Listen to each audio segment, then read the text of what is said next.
Fala pessoal, aqui é o Jimmy e vamos para mais um vídeo da Calango Lab.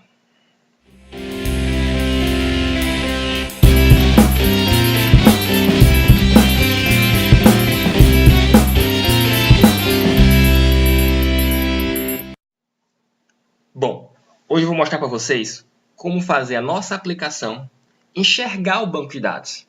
Lembra que em um vídeo aí, não sei se foi o último ou o penúltimo, eu mostrei para vocês como configurar um data source no Wildfly.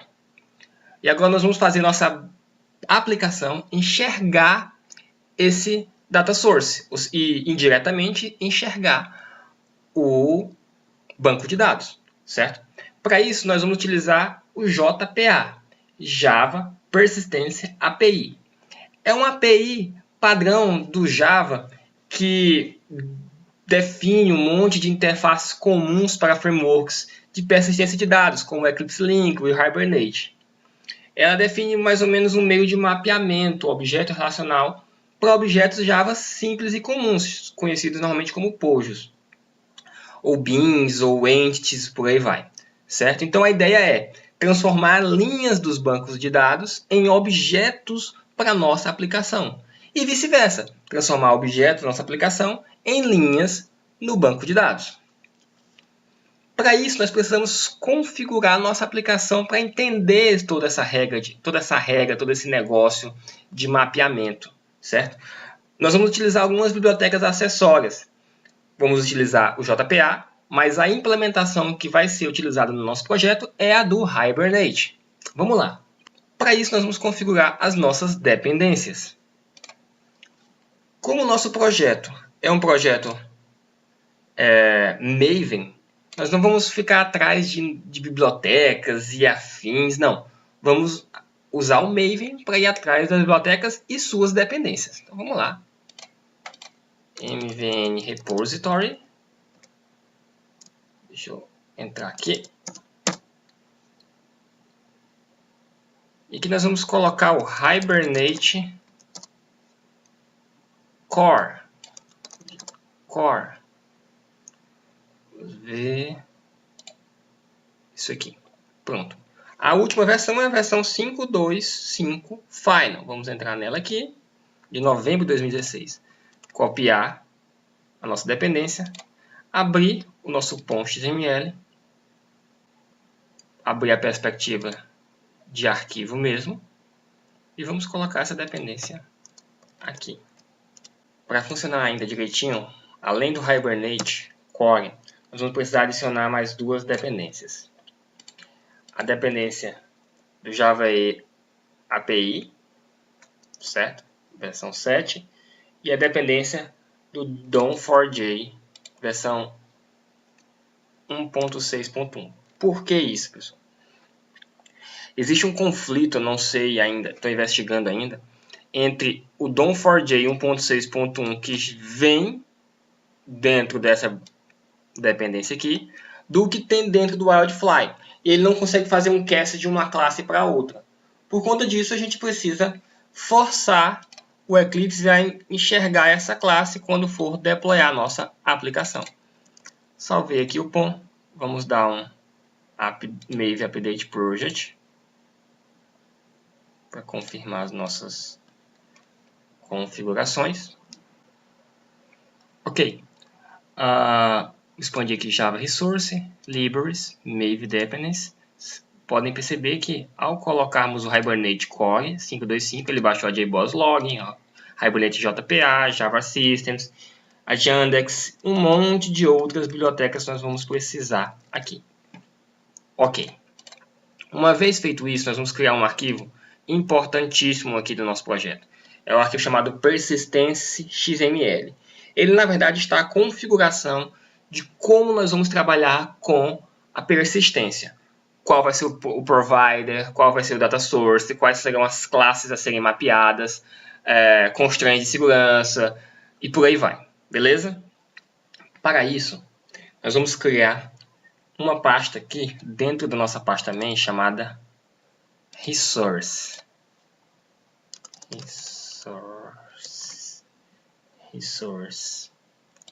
E dentro dela nós vamos criar uma pasta chamada meta-ins.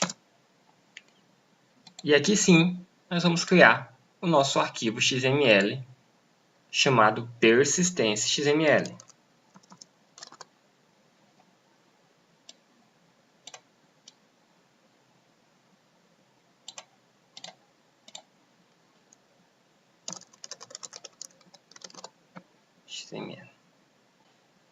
É nesse arquivo que nós vamos configurar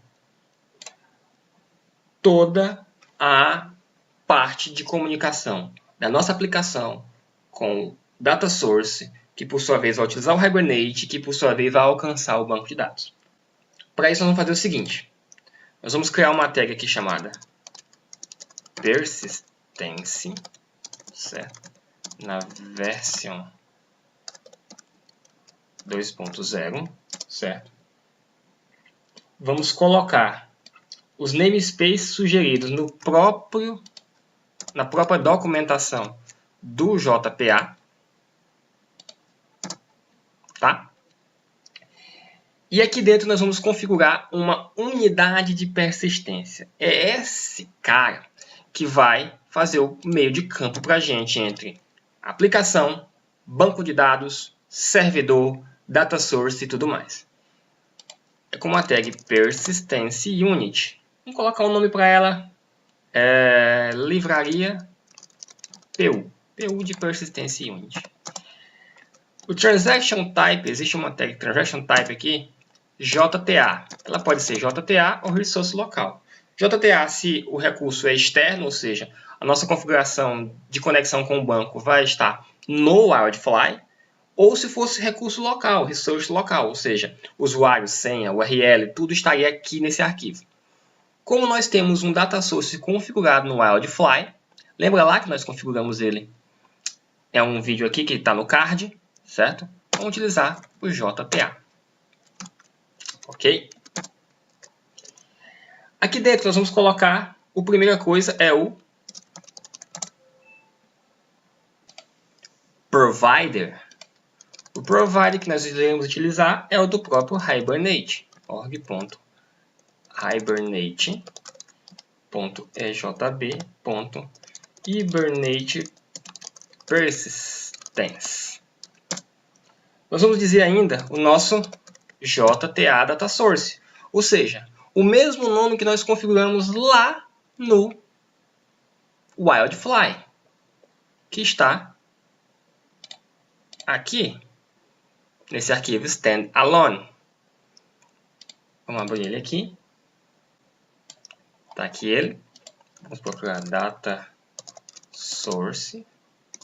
Olha só, nós temos aquele exemplo DS e está aqui, ó. JNDI name. É esse nome aqui, esse carinha aqui. Certo? Vamos colocar ele aqui. Nós podemos ainda configurar algumas coisinhas a mais nesse arquivo. O primeiro dele que eu gosto de colocar é o excluded unlisted class. Vou colocar como false. Ou seja, eu vou deixar que o Hibernate mapeie o meu projeto, varra meu projeto buscando entidades mapeadas, para ele transformar isso em tabelas do banco de dados. E vamos configurar mais algumas properties aqui, dentro da tag property. Tá? A primeira delas é o dialeto, ou seja, eu quero dizer para o meu Hibernate qual vai ser o SQL, o dialeto de SQL que nós vamos utilizar. No nosso caso, org Hibernate Dialect PostgreSQL ou SQL Dialect. Eu quero dizer ainda para o meu Hibernate hibernate.hbm2ddl.auto, configurar ela como update. O que é isso? Eu estou dizendo para o meu Hibernate para ele modificar meu esquema ao ser startado com o valor update, ou seja, todas as novas configurações das minhas entidades serão refletidas no banco de dados. Esse atributo poderia ser create, ou seja, ele apaga o banco e recria, ou seja, perde todos os dados. Isso em tempo de desenvolvimento é interessante, quando você não tem muitos dados no seu banco de dados. Ou poderia ser none. Não faça nada. Por enquanto, vamos deixar update. Vamos configurar a nossa classe relacionada à cache do Hibernate.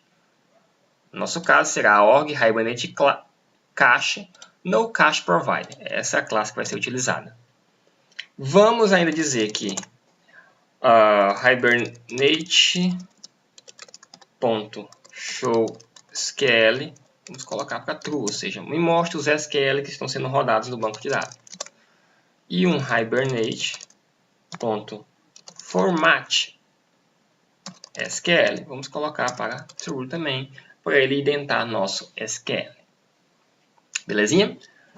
A priori, essa é a configuração básica do nosso Persistence Unit. Mas de nada vale isso se nós não tivermos uma entidade mapeada, ou seja, uma classe Java que representa um domínio da nossa aplicação. Por exemplo, na livraria, um domínio de aplicação seria livro.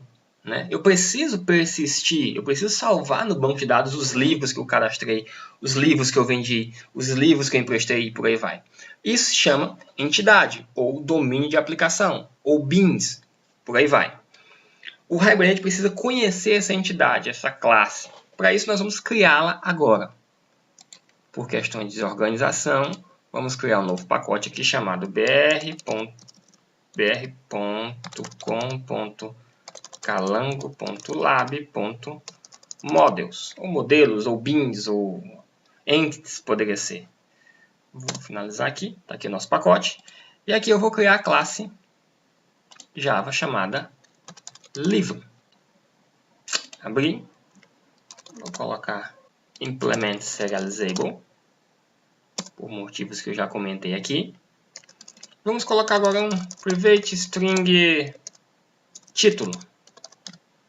Vamos colocar um private long ISBN. O que mais? Vou botar ISBN como maiúsculo. Vamos colocar um private big decimal valor. Então, private int quantidade de páginas. Vamos colocar um boolean capa dura. Saber se o livro é capa dura ou não. Vamos criar todos os getters e setters dessa nossa entidade. Aqui source, generate getters and setters para todos. Ok. Está pedindo para gerar o serial version ID. Vou gerar também. Ok. No serial version ID. Bom, temos um bin, uma classe que representa um domínio da nossa aplicação, livro. Por consequente, é um domínio importantíssimo do nosso projeto. Ele deve ser persistido. Para que o Hibernate consiga entender que isso é uma entidade que deve ser representada através de uma tabela, eu anoto ela com @ent. Aqui, do Java Persistence. Por que não essa? Org Hibernate Annotation, já que nós estamos utilizando o Hibernate. Porque é o seguinte, uma vez que você usa o Javax Persistence, você está utilizando o JPA. Se você mudar a implementação de Hibernate para Eclipse Link, vai continuar funcionando. Se você colocar essa de baixo, se você mudar, tirar o Hibernate e colocar o Eclipse Link, por exemplo, você teria que renomear ou reimportar todas essas annotations. Nós não queremos esse tipo de trabalho para o nosso projeto. Pronto. Ela agora é uma entity. Toda entity ela deve ter um atributo chamado ID. O que significa isso, pessoal? É um valor único que representa aquela entidade no banco de dados. Fatalmente, esse valor vai ser representado por uma primary key dentro do banco de dados. Eu crio um atributo chamado ID, que é o identificador único para a minha aplicação. Ela não tem nenhum significado negocial, só vai existir um livro com um ID no banco de dados. Ou seja, o ID não vai se repetir. Para isso, eu tenho que anotar ela com @id. Também da Javax Persistence. Não esqueçam disso, tá bom? Falta eu colocar aqui o getter and setter dele. Certo? Vamos colocar aqui. Source. Generate getter and setter. Vou escolher só o ID e dar um OK. Pronto.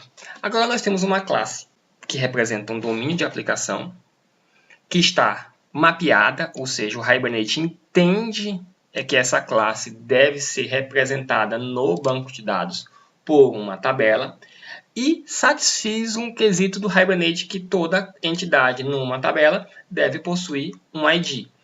Esse ID poderia ser outra coisa? Poderia ser o ISBN? Poderia, sem nenhum problema. Só teria que garantir que esse ID fosse único, tá bom? Uma vez que eu tenha isso tudo pronto, eu vou dar um update project aqui. Maven update project.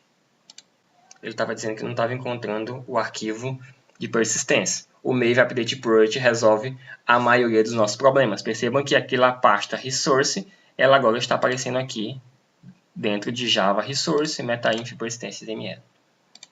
Vamos startar? A ideia aqui agora é que a nossa aplicação enxergue esse persistence.ml e consiga enxergar também, por sua vez, o banco de dados. Vamos lá, startar. Vou expandir o console para a gente ver o que acontece. Startando, certo? Olha só, ele já enxergou a nossa livraria PU, o nome dela é livraria PU, e está executando o Hibernate Validator 524 Final, certo? Executou a configuração, atualizou o banco de dados. Se não houver a tabela livro, ele cria. Vamos agora abrir nosso Hibernate. Vou dar um refresh no nosso banco livraria.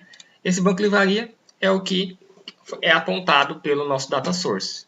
Expandir o esquema, está aqui a nossa tabela livro com ID, ISBN, capa dura, é um booleano, quantidade de página, título, valor. Vou deletar aqui, ó, tá? Delete drop e restartar nossa aplicação. Olha só, vou parar e restartar ela. Esquema update aqui, ó, rodando. Startou nossa aplicação, voltando para o banco. Vou atualizar, dar um refresh novamente. Está aqui a nossa tabela livro recriada. Importante, dica. Se eu adicionar um novo campo aqui, private, sei lá, string, gênero.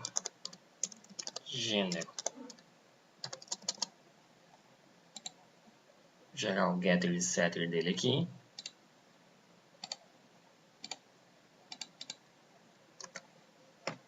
Ctrl Shift F para indentar. Vou startar novamente.